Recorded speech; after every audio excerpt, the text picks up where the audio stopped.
Hai, bersama Anan di sini. Gimana kalau suatu waktu kalian sedang melakukan praktik di lab komputer, akan tetapi saat menggunakan komputer malah banyak masalah yang terjadi. Nah, kalau aja kasus itu benar-benar terjadi, kira-kira apa aja sih yang bakalan kita lakuin?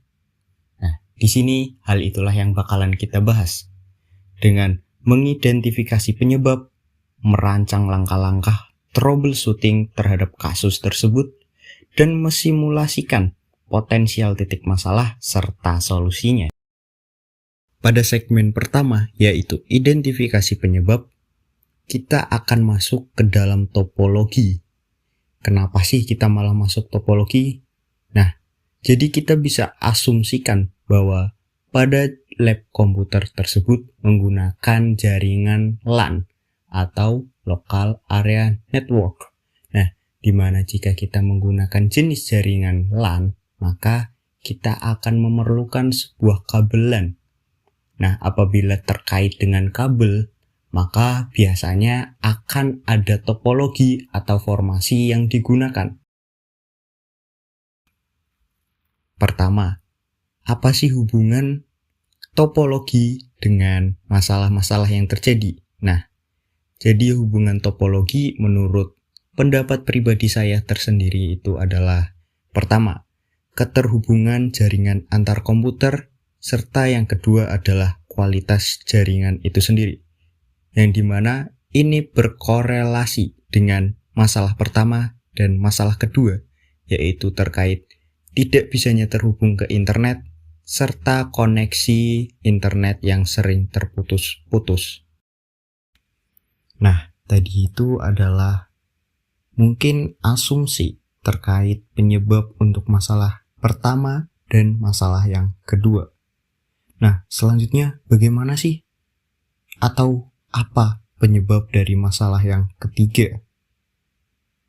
Suatu hari saya itu pernah mengalami suatu kejadian di mana hal ini juga sama dengan masalah ketiga, yang dimana sebuah komputer yang saya gunakan dapat mengakses jaringan lokal atau sudah terhubung dengan internet jaringan lokal, tetapi tidak bisa mengakses situs web eksternal.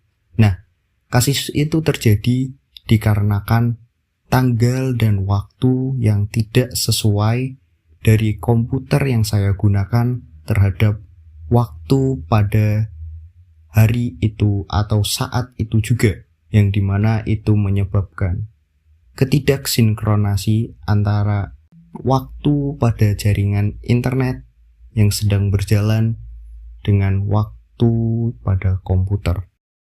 Selain dari penyebab-penyebab tadi, mungkin masih banyak juga penyebab yang menyebabkan masalah-masalah tersebut. Seperti halnya penyebab-penyebab berikut ini.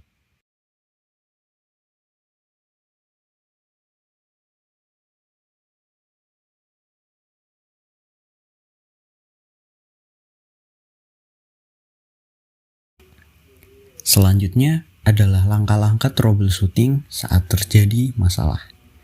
Yang pertama, kita bisa mengecek koneksi fisik. Dan kedua, kita juga bisa memeriksa konfigurasi IP. Yang ketiga, memeriksa diagnosa koneksi ke internet. Yang keempat, memeriksa pengaturan firewall dan proxy. Kelima, mengecek switch dan router. Dan yang keenam, memonitor koneksi atau ping kecepatan internet. Selanjutnya, kita akan mensimulasikan potensial titik masalah serta solusinya dari penyebab yang sudah kita cari tahu tadi. Yang pertama yaitu terkait topologi. Misalkan saja pada sebuah lab komputer kita menggunakan topologi bus sebagai awal dari topologinya. Misalkan kita menggunakan topologi bus, pastinya sebuah kabel akan berurutan menghubungkan komputer sehingga itu akan menyebabkan pembagian yang kurang efisien terkait kualitas jaringan. Selanjutnya, untuk solusinya, kita bisa mengubah susunan topologi menggunakan topologi star, sehingga setiap komputer akan langsung terhubung ke router dan tidak melalui komputer yang lain. Selanjutnya adalah terkait penyebab masalah, tanggal, dan waktu, yang dimana biasanya akan menyebabkan masalah, yaitu komputer bisa mengakses jaringan lokal, akan tetapi tidak bisa mengakses situs web eksternal, dikarenakan adanya ketidaksinkronasi antara tanggal waktu dari komputer dengan tanggal dan waktu dari internet yang sedang berjalan. Untuk solusinya sendiri, kita bisa mengubah tanggal dan waktu dari komputer yang kita gunakan agar sesuai dengan tanggal dan waktu yang seharusnya. Nah, itu saja pembahasan kita terkait studi kasus yang telah diberikan. Apabila ada kesalahan dalam penyampaian informasi, saya minta maaf. Semua argumentasi yang saya berikan adalah berdasarkan pengalaman saya sendiri. Jadi, see you in the next video.